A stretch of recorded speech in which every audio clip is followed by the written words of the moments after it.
Bismillahirrahmanirrahim. Assalamualaikum warahmatullahi wabarakatuh. Bismillah, alhamdulillah, ala ni'amillah, la haula wa la quwata illa billahil aliyil azim. Selamat siang, salam sejahtera untuk kita semua. Pada kesempatan siang hari ini, kami akan melanjutkan dalam paparan materi dalam meringkup sub-item mata kuliah Pancasila, yaitu implementasi moderasi beragama di masyarakat.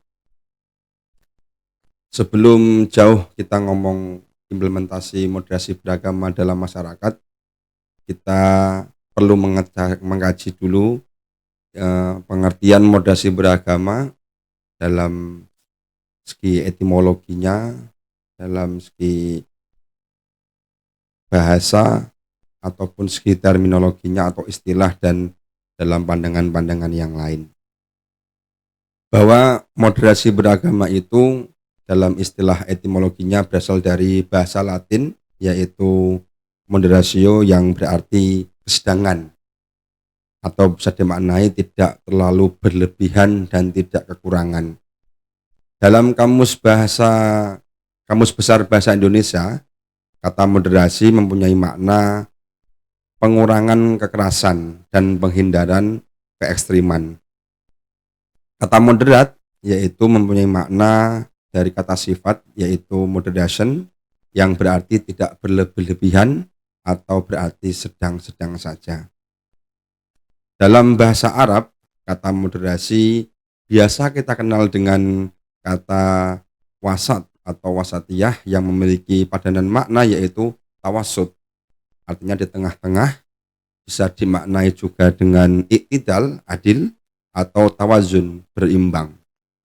Dalam hal ini, secara bahasa, moderasi bisa dimaknai yaitu tidak berlebih-lebihan, atau bisa dimaknai yang di tengah-tengah. Secara terminologi, moderasi bisa dimaknai upaya untuk mengurangi kekerasan atau menghindari keekstriman dalam praktik beragama. Bahwa moderasi beragama dipahami sebagai cara pandang atau cara berpikir, bersikap, dan berperilaku selalu mengambil posisi di tengah-tengah, selalu bertindak adil dan tidak ekstrim dalam kita menjalankan beragama sesuai dengan agama kita masing-masing. Sikap beragama harus yang seimbang antara pengalaman agama sendiri atau eksklusif dan penghormatan kepada praktek beragama orang lain yang berbeda dengan keyakinan kita, atau secara inklusif. Secara histori, yaitu moderasi beragama bisa dilihat dari 4 aspek, 4 hal yang bisa kita tarik jauh dari dasar 4 hal sebagai berikut, yaitu bahwa budaya Indonesia yang beragam yang tidak untuk diseragamkan. Bahwa kita tahu bahwa Indonesia ini terdiri dari ribuan budaya, ribuan tradisi dari berbagai suku, ras, agama. Bahwa budaya Indonesia yang sangat beragam ini tidak untuk diseragamkan. Budaya orang Jawa berbeda dengan budaya orang Madura, orang Aceh, Maluku, Makassar, dan seterusnya. Hal ini bisa dimaknai bahwa keragaman budaya Indonesia ini menjadi aspek histori yang pertama bagi implementasi moderasi beragama di Indonesia. Yang kedua, yaitu keragaman diyakini sebagai sebuah takdir, bahwa kita tidak pernah membayangkan atau kita tidak pernah meminta bahwa keragaman ini lahir atau diturunkan oleh Sang Pencipta, Allah Subhanahu wa taala, Tuhan yang Maha Esa. Dan keragaman inilah sebagai kodrat bahwa kita harus menerima keragaman ini sebagai bentuk upaya kita untuk saling bertoleransi dengan satu orang, satu kelompok, satu dengan yang lain, tanpa memandang kita sebagai orang mana dan suku budayanya apa. Aspek yang ketiga yaitu plural dan multikultural. Seperti yang saya sampaikan tadi, bahwa pluralisme di Indonesia itu sangat dihargai dan dijunjung tinggi, bahwa negara kita negara yang luas, negara yang mempunyai keragaman hal apapun. Nah, sehingga keragaman itulah yang menjadi sejarah panjang kenapa kita harus selalu berada dalam semangat untuk menciptakan keselarasan dan keseimbangan, sehingga moderasi dalam bentuk apapun harus dilakukan antar umat beragama. Untuk yang ketiga, yang selanjutnya yaitu dasar Pancasila sebagai ideologi yang berhasil menyandingkan antara budaya, bernegara, dan agama.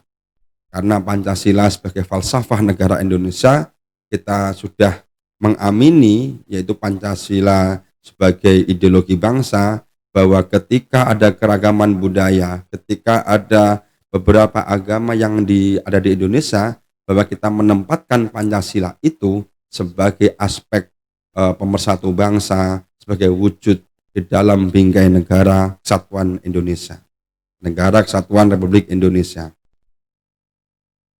Dalam hal implementasi moderasi beragama di masyarakat, kita bisa melihat dari 4 hal.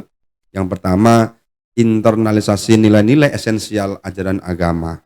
Yang kedua, memperkuat komitmen bernegara. Yang ketiga, meneguhkan toleransi. Yang keempat, menolak segala jenis kekerasan atas nama agama apapun.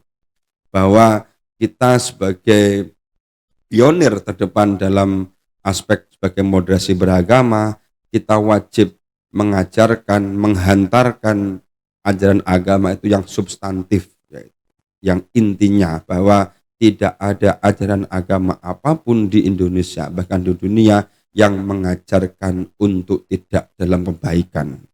Bahwa komitmen dalam menjaga kita sebagai negara kesatuan Republik Indonesia, kita harus mempunyai tekad bagaimana kita harus mempunyai jiwa bela negara dalam rangka menjaga keutuhan negara kita. Dan toleransi antar umat beragama menjadi penting dalam rangka upaya menjaga persatuan dan kesatuan masyarakat Indonesia. Dalam buku moderasi beragama yang dikeluarkan oleh Kementerian Agama Republik Indonesia tahun 2019, terdapat beberapa seruan upaya untuk bagi kita sebagai para pionir moderasi beragama untuk menyampaikan hal-hal ini kepada masyarakat supaya terciptanya kerukunan, perdamaian antar umat beragama. Yang pertama, bahwa seorang dai, seorang penceramah, seorang yang mempunyai jabatan publik sekalipun atau public figure harus memiliki pemahaman dan komitmen pada tujuan utama diturunkannya agama, yaitu dalam rangka melindungi harkat dan martabat kemanusiaan serta menjaga kelangsungan hidup perdamaian umat manusia. Nah, ini menjadi penting bahwa kerukunan itu menjadi nomor 1. Bagaimana kita harus mempunyai komitmen untuk melindungi harkat dan martabat kemanusiaan. Hal ini sesuai dengan sila kedua, yaitu kemanusiaan yang adil dan beradab. Yang kedua, harus memiliki pengetahuan keagamaan yang cukup, yang memadai, bersumber dari ajaran pokok agamanya. Baik itu agama Islam, agama selain Islam, itu mempunyai sumber-sumber pokok ajaran agamanya masing-masing. Yang ketiga, kita harus menyampaikan pesan-pesan itu dengan kalimat yang baik, dengan kalimat yang santun, dalam ukuran kepatutan. Keterbatasan tidak menjadi alasan untuk kita tidak melaksanakan tuntunan agama dengan baik. Terbebas dari umpatan, makian, bulian, bahkan sesuatu yang dilarang oleh agama manapun. Untuk yang selanjutnya, mendidik dengan cara apa? Memberikan pencerahan melalui pencerahan spiritual, intelektual, emosional, dan multikultural. Untuk yang selanjutnya, yaitu agar disampaikan bahwa kita perlu memberikan nasihat yang baik, motivasi, pengetahuan, arahan kepada hal-hal yang mampu menggerakkan kebaikan, peningkatan kapasitas diri, pemberdayaan umat, penyempurnaan akhlak, dan peningkatan kualitas ibadah kita sebagai hamba yang patuh terhadap ajaran agama masing-masing. Seterusnya, untuk tidak bertentangan dengan 4 hal yang sesuai dengan konstituen bangsa Indonesia, konsensus bangsa Indonesia, yaitu Pancasila, Undang-Undang Dasar Negara 45, Bhinneka Tunggal Ika, dan Negara Kesatuan Republik Indonesia. Dalam hal itu, kita tidak boleh mempertentangkan apalagi dengan berkedok atau berlogo unsur sara, yaitu suku apa, agamanya apa, rasnya apa, dan antar golongan. Tidak boleh ada upaya untuk menimbulkan konflik-konflik baru sehingga bisa mengganggu kerukunan ataupun merusak ikatan bangsa. Materi yang selanjutnya yaitu tidak bermuatan penghinaan. Tidak boleh menghina antar kelompok tertentu, golongan tertentu, penodaan agama, pelecehan terhadap pandangan, keyakinan, dan praktek ibadah, sehingga tidak mengandung provokasi untuk melakukan tindakan dan tindakan apapun yang bersifat diskriminatif, intimidatif, anarkis, dan destruktif. Nah, itulah sebagai wujud kita sebagai pelopor moderasi beragama harus bisa menempatkan bahwa kita itu mempunyai tugas yang tidak mudah, yaitu dengan cara apa? Tidak mudah terprovokasi dan memprovokasi orang lain. Yang terakhir yaitu tidak ada muatan kampanye politik praktis ya, atau promosi bisnis apapun untuk dilakukan dalam hal ya ketika penyerahan agama dan menggunakan rumah ibadah sebagai wujud kampanye politik praktis. Itu tidak dibenarkan dalam undang-undang apapun, bahwa kita mempunyai ruang yang berbeda, kita mempunyai ruang yang banyak untuk tidak menggunakan fasilitas ibadah sebagai kampanye politik praktis.